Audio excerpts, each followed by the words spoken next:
A forgotten moment of the Epstein file saga was when the Trump administration brought MAGA social media influencers to flex a binder that had information already public about Epstein.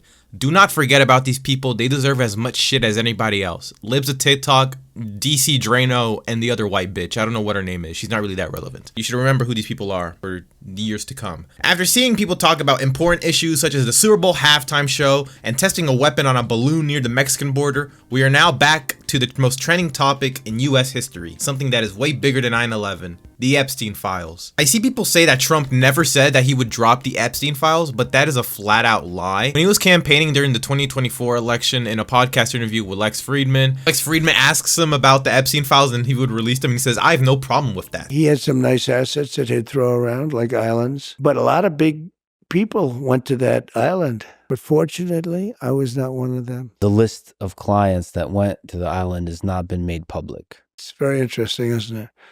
Probably will be, by the way. But yeah, I'd be inclined to do the Epstein. I'd have no problem with it. I mean, but sure, that's just one instance. But you know, maybe he just simply forgot. No, in another instance, with an interview with Fox News, he said he would declassify the Epstein files along with the JFK and MLK files. Would you declassify the 9/11 files? Yeah. Would you declassy JFK files? Yeah. Would you? I did a lot of it. Would you declassify the Epstein files? Yeah, I would. All right. I guess I would. I think that less so because, you know, you don't know it. You don't want to affect people's lives if it's phony stuff in there because there's a lot of phony stuff with that whole world. Restore trust. Yeah, I don't know about Epstein so much as I do the others. Whenever I see that clip, it always makes me laugh because he actually paused for that. That might have been the worst time pause since that one reporter asking Peter Thiel, do you think the human race deserves to live? You would prefer the human race to endure, right? You're hesitating. Yeah, well, Yes? I don't know. I would. Peter Thiel is the one that people need to be worried about. He is JD Vance's butt buddy. He is the one that people need to be worried about a little bit more. The United Cucks of America welcomes the newest character in the Jeffrey Epstein cinematic universe, and that new character, Pam Bondi. And I'll fight to put human trafficking monsters where they belong, behind bars. Pam Bondi is the current U.S. Attorney General who has shown up a couple times in the JCU, where she famously said, the Epstein files are sitting on my desk. The DOJ may be releasing the list of Jeffrey Epstein's clients? Will that really happen?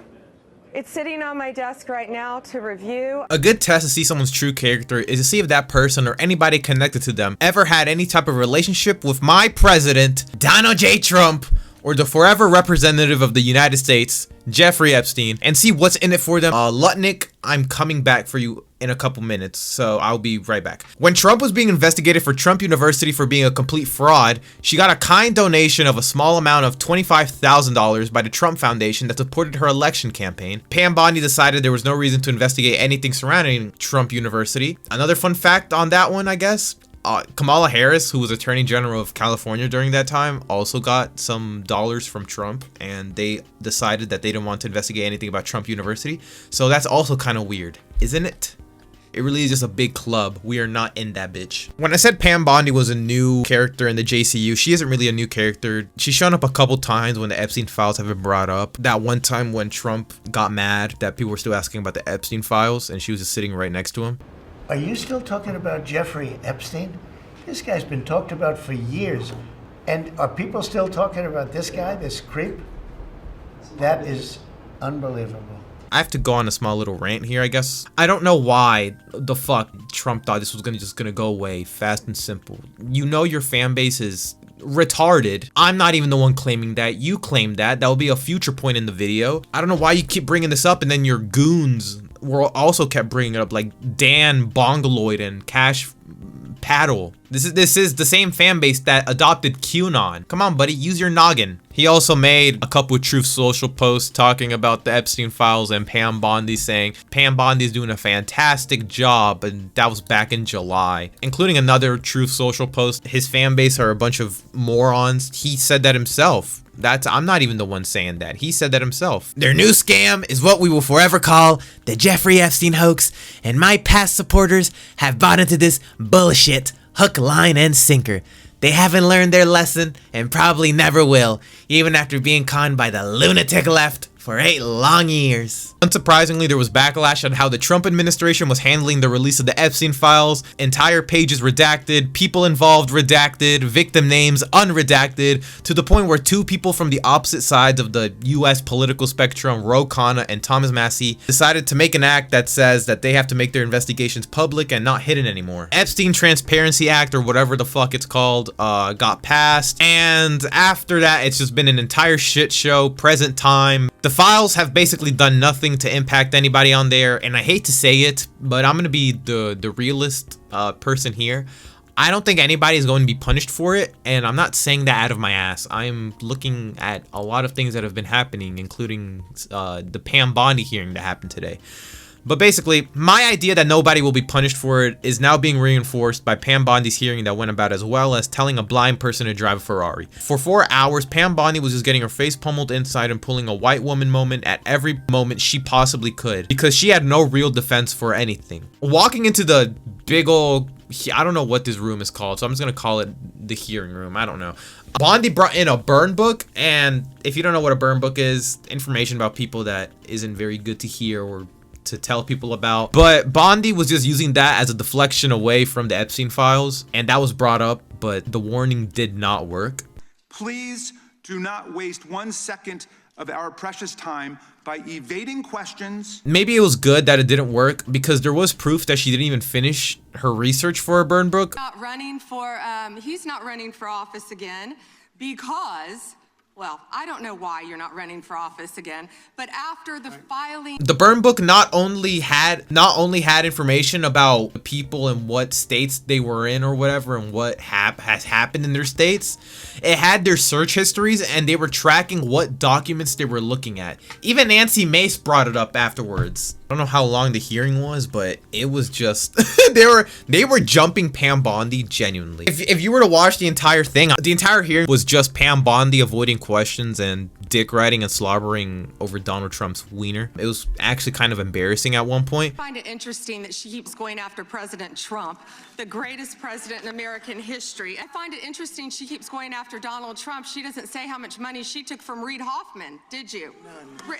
And one of my favorite moments of her avoiding a question was when she tried to pull the anti-Semitism card against a Jewish woman whose grandfather died in the Holocaust. Anti-Semitic culture right now, she voted against a resolution condemning. Oh, he is Jewish. I just want to be clear. About anti-Semitism to a woman who lost her grandfather in the Holocaust. And then there was also another moment where Moskowitz pulled up the Trump Bible. That, gosh, religion is such a joke in the United States, honestly. Moskowitz was basically trying to bait her into using the burn book on him, and Pam Bondi tried to use the excuse of, oh, you're making fun of the Bible and holding up a Trump Bible. So first of all, nothing is funny about mocking the Bible and holding up a Trump Bible. That's what you did. It's like, what do you mean? Then why the fuck is he selling it if I can't use it for my bits? The fuck? Some of these politicians are way too nice. I would have told her to shut the fuck up.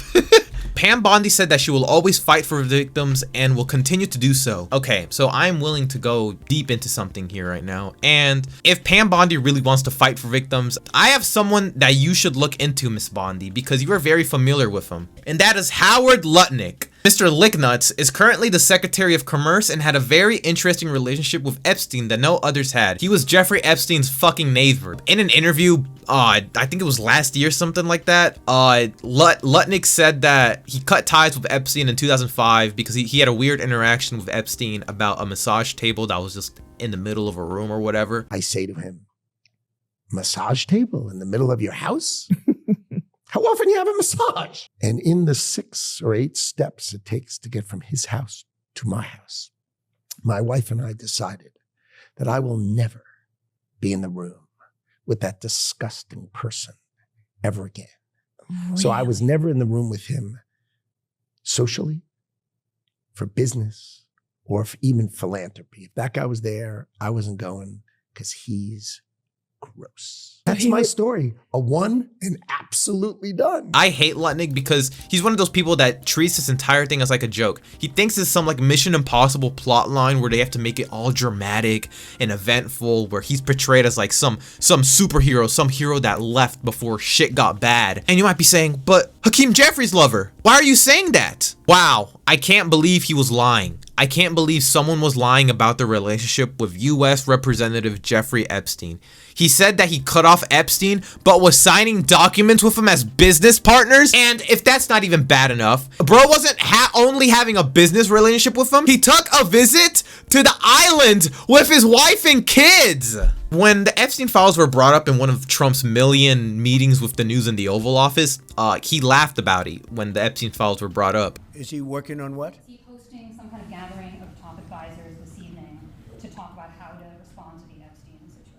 I don't know. I could ask you that question. These people look at you as a joke. Going back to Pam Bondi, they did ask Pam Bondi about Lutnick. She was asked if Lutnick or anybody else in the Trump administration who had ties with Epstein were ever talked to by the FBI, and Pam Bondi said, "What does ties mean? Can you define that? Can you define ties?" And it's like, you stupid bitch. I am so happy this is her legacy. I genuinely am like tears of joy. I'm jumping up and down. I'm jumping up and down as badly as Jeffrey Epstein was after he got his 2008 conviction thrown out. I'm so happy. Like, if she has any kids, they're gonna search up, man, I wonder what my mom did during her great government years. And they're gonna see that she defended the most notorious pedophile of all time. Good job, Pam Bondi. I'm so proud of you. Pam Bondi was just being a bitch the entire time. Couldn't even ask her any questions, like basic questions. Was Trump aware of Lutnick ties to Epstein when he chose him? And she just replied, shame on you. Secretary Lutnick's ties to Epstein when he chose him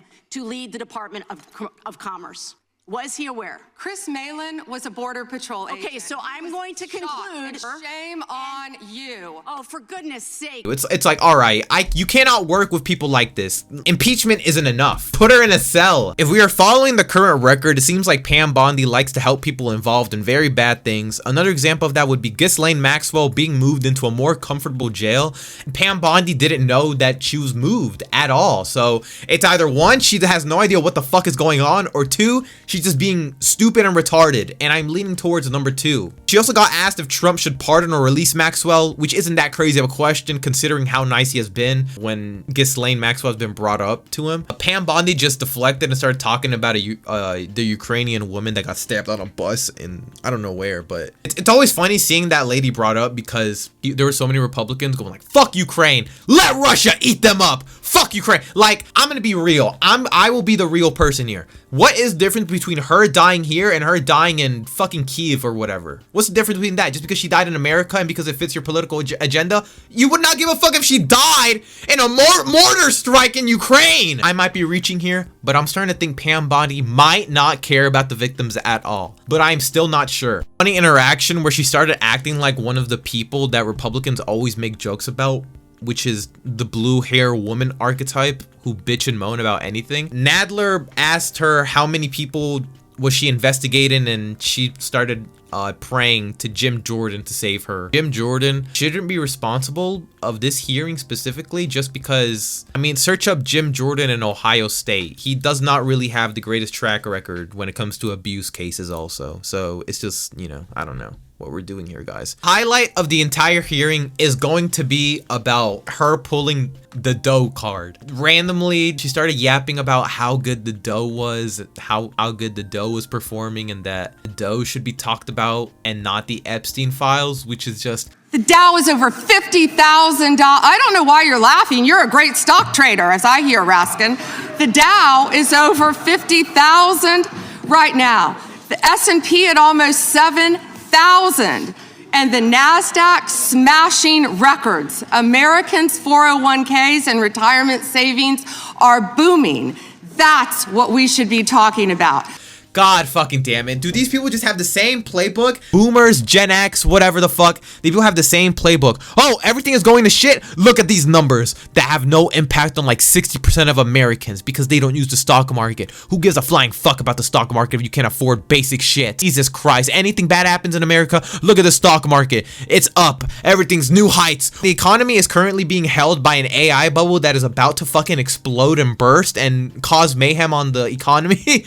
I could give a fuck what numbers anything is right now. Anything bad in America is happening. Look at the numbers. Look at the numbers. Gen X, boomers, whatever the fuck, old people, they have the same playbook and I'm tired of them. Also, there's a hearing about Jeffrey Epstein, so I don't know why the fuck you're talking about the Dow. I mean, you could be talking about the Dow because rich people were involved with Epstein and, you know, rich people just love fucking kids. Afterwards, with the whole hearing being a complete disaster, not find the genuine person with a functioning brain praising Pam Bondi for anything said in that hearing. Deflection after deflection, it was embarrassing. Mike Johnson said that Pam Bondi said it well. Quote, they turned the hearing into a circus. The one thing that I can respect is how together they all are. If Chuck Schumer and Hakeem Jeffries tried to do this, they would give up within the first second. They wouldn't even plan something this good. Chuck Schumer and Hakeem Jeffries couldn't even imagine making a cult like Trump's because they both fucking suck.